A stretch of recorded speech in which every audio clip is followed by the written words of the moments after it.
Good morning, children, and welcome once again to this part of the video classes for class 5 and subject science.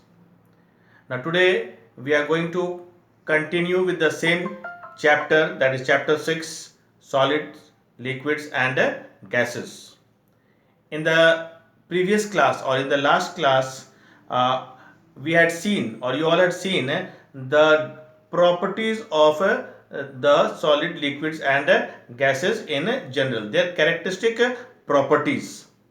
Okay, the matter we had seen that exists in the three states, that is solid, liquid, and gases, and taking different examples, we had seen the properties of these states of matter.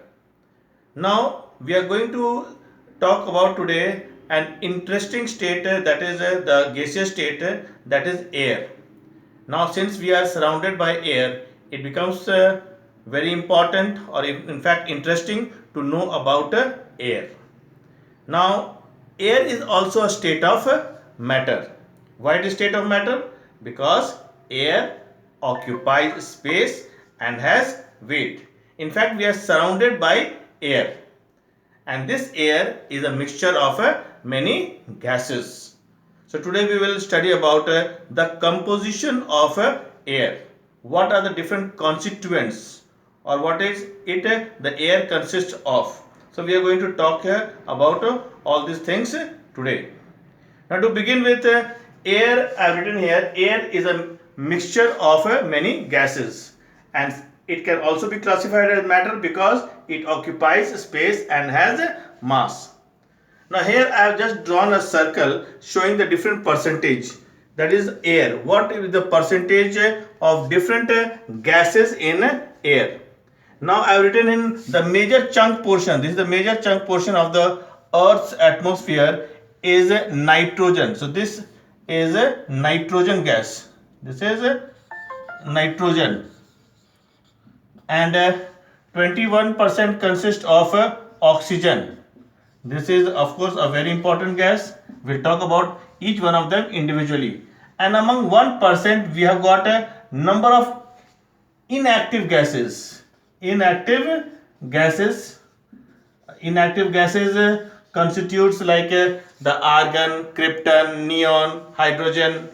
Of course hydrogen is not inactive, but carbon dioxide, water vapor, dust particles, smoke, all these constitute among the 1%. So now we are going to talk about the individual, that means the constituents of air. That is, we are going to see now the composition of air, what the air consists of. First we'll talk about a very important gas, that is oxygen. Now as you all know that oxygen helps us in breathing, so it becomes a very important gas for us also. We take in oxygen and breathe out carbon dioxide. So we can say that the air we breathe in is called the inhaled air, and the air we breathe out is called the exhaled air. Now this oxygen, it is written there, it is 21%. So if I take just around about 20%, it is actually 21%, but if I consider as 20%, by fraction it will become this is by percentage, by fraction it becomes a 1/5, that means 1/5 of the atmosphere air constitute of oxygen. Now oxygen helps in burning, it helps a substance to burn. This can be demonstrated by an activity or by an experiment. And now for this experiment, it is mentioned in your book also, you will read that properly, and you can do it yourself also. It's a very simple experiment that everybody can do at home also. So you just have to take what are the materials required? You have to take say 2 candles, a matchstick, and a glass tumbler.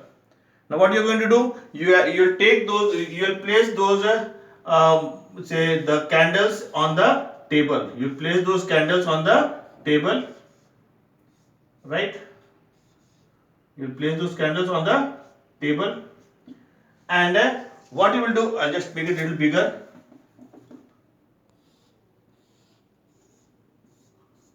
Okay, This is the table. Now light those two candles. Light those two candles. I'll just separate a little bit more. Of course, there is no place, but still. And then I'll cover one this with the glass tumbler. With a glass tumbler, I'll cover it. You will find that this candle that is covered with a tumbler, the glass tumbler, burns for some time and it goes off. It is put off. That shows or that proves that oxygen is necessary for burning. So this can be done easily at home.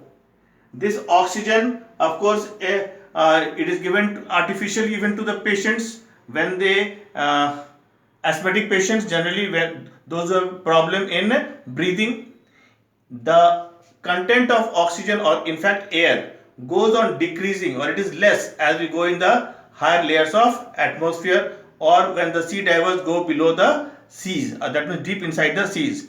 There they have to carry oxygen cylinders. So that becomes a very important gas for ourselves also, for all of us. Okay. Next we are going to talk about nitrogen. We are going to talk about a very important gas that is nitrogen. Nitrogen, you see, it is constituting about 78%. Maximum amount is nitrogen. So we'll talk about a little bit about nitrogen gas also. Nitrogen, this is nitrogen gas only. Now this nitrogen gas, we do not use it directly. We do not use nitrogen gas directly, but this nitrogen gas is taken in by the plants.